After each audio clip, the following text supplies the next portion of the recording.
ભૂમિકા ચૌધરીના વંદન છે. કળીને ખીલવું કે પછી ના ખીલવું એ ફૂલનો વિષય છે. સૂર્યને પ્રકાશ આપવો કે ના આપવો એ સૂર્યનો વિષય છે. સ્વામી વિવેકાનંદ આજનો મારો વિષય છે. સ્વામી વિવેકાનંદ આજનો મારો વિષય છે.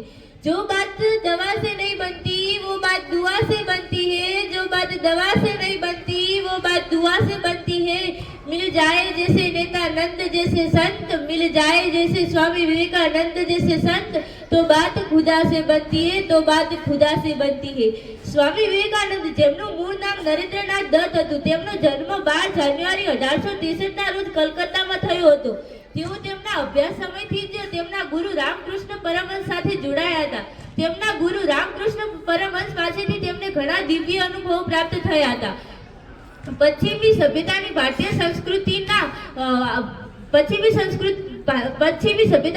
સંસ્કૃતિને વેદાંત જ્ઞાનને ફેલાવવા સ્વામી વિવેકાનંદજીનો ઘણો મહત્વનો ફાળો ભજવેલો છે. ઈસવીસન 1888 થી 1893 સ્વામી વિવેકાનંદે ભારતનું પરિભ્રમણ કર્યું હતું. ત્યારબાદ શિકાગોની વિશ્વ ધર્મ પરિષદમાં 30 જુલાઈ 1893 ના રોજ ભાગ લીધો હતો. તેઓએ હિન્દુ ધર્મનું પ્રતિનિધિત્વ કર્યું હતું. ત્યારબાદ તેમણે આપેલા પ્રવચનની ખ્યાતિ દેશ વિદેશમાં પ્રસરી હતી. સ્વામી વિવેકાનંદે એક નારો પણ આપ્યો હતો, ઉઠો જાગો જબ તક મત રૂકો, જબ તક મંજિલ પ્રાપ્ત ના હો જાય, જબ તક મંજિલ પ્રાપ્ત ના હો જાય. ભારતની ધરતી પર જન્મેલા એવા સિદ્ધ પુરુષને યાદ કરીએ છીએ અને તેમના વિચારોને વારસો આપવાનો પ્રયત્ન કરીએ છીએ. ગાંધીજીએ કહ્યું છે કે સ્વામી વિવેકાનંદે કોઈ પરિચયની જરૂર નથી, તેમના નામમાં જ પ્રેરણા છે, તેમના નામમાં જ પ્રેરણા છે. સ્વામી વિવેકાનંદનું વ્યક્તિત્વ ખૂબ જ પ્રભાવશાળી અને મનમોહન હતું. લીંબુના ફળ જેવી તેજસ્વી આંખો, વિશાળ લલાટ, પ્રસિદ્ધ મુદ્રા, માથે સાબુ ભરાવતું શરીર વિરાટ અને વિલંબ વ્યક્તિત્વનું દર્શન કરાવે છે. સ્વામી વિવેકાનંદનું પારદર્શક જીવન સમાજ અને રાષ્ટ્ર માટે ખૂબ જ પથદર્શક બન્યું હતું. સ્વામી વિવેકાનંદ નાના હતા ત્યારે ખૂબ જ તોફાની, ચિતાસુર, તરવરી, અજવીરના શોખીન હતા. તેઓ સત્યવાદી, નિર્ભર, સ્વદેશ પ્રેમી અને આત્મસન્માની હતા અને સર્વદ્રષ્ટિને સન્માન હતા. સ્વામી વિવેકાનંદના મેં નાનપણના પ્રસંગો ઘણા બધા વાંચ્યા છે. એમાંના એક બે પ્રસંગો આજે હું તમારી સમક્ષ રજૂ કરું છું. સ્વામી વિવેકાનંદ નાના હતા ત્યારે તેઓ તેમના મિત્રના ઘરે રમવા જતા હતા. તેમના મિત્રના ઘરના આંગણામાં એક સંપન્ન વૃક્ષ હતું. તે વૃક્ષના નીચે તેમને ઊંધા માથે લટકવું ખૂબ જ ગમતું હતું. તેઓ ત્યાં જઈને રોજ ઊંધા માથે લટકતા હતા. ત્યાં ઘરના એક વૃદ્ધ હતા.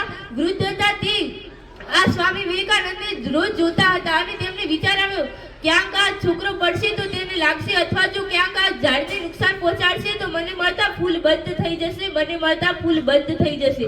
એટલે એક દિવસ તે નરેન્દ્રને બોલાવીને કહે છે, નરેન્દ્ર બેટા અહીંયા. ત્યારે નરેન્દ્ર તેમની પાસે જઈને પૂછે છે શું?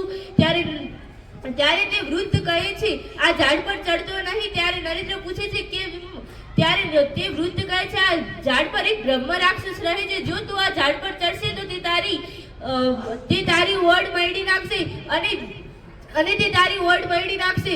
આ વિવેકાનંદને ખૂબ જ નવાઈ લાગી કે આ સાચી જ હશે. આ બ્રહ્મ રાક્ષસને રખડ્યા સિવાય બીજું કામ શું છે? અને ત્યાં જાણવા માટે ખૂબ જ ઉત્સાહિત હતા અને તે જાણવા માટે ફરી તે ઝાડ પર ચડે છે. તે ઝાડ પર ચડે છે ત્યારે તેમના મિત્ર ચેતવણી આપે છે કે આ ઝાડ પર ન ચડ, તે તારી ડોક મરડી નાખશે. ત્યારે તે કહે છે એ મૂર્ખ, જો આ ઝાડ પર બ્રહ્મ રાક્ષસ હોત તો મારી ડોક ક્યારની મરડી નાખી હોત, મારી ડોક ક્યારની મરડી નાખી હોત. અને આ પ્રસંગ સૂચક તેમની વાણીનો હતો. મોટા સુતા ગણધરીએ એવું કહેવામાં આવે છે કે પેઢીની વાત સાંભળી કોઈ દિવસ સાચું ના માનવી લેવું અને સત્યના માર્ગની શોધ કરશો તો તમને સત્યનો માર્ગ જરૂર મળશે. સ્વામી વિવેકાનંદના ઘરે એક દિવસ સાધુ પધાર્યા હતા. તે કશું જ વિચાર કર્યા વગર તે સાધુને પોતાની નવી નક્કોર ધોતી દાનમાં આપી દીધી હતી.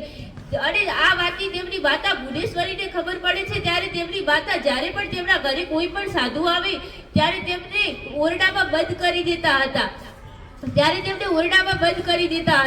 પણ સ્વામી વિવેકાનંદ ક્યાં ઓછા હતા. તે તો જે તે હાથમાં આવે તે બારીની નીચે ફેંકીને સાધુને દાન આપી દેતા હતા.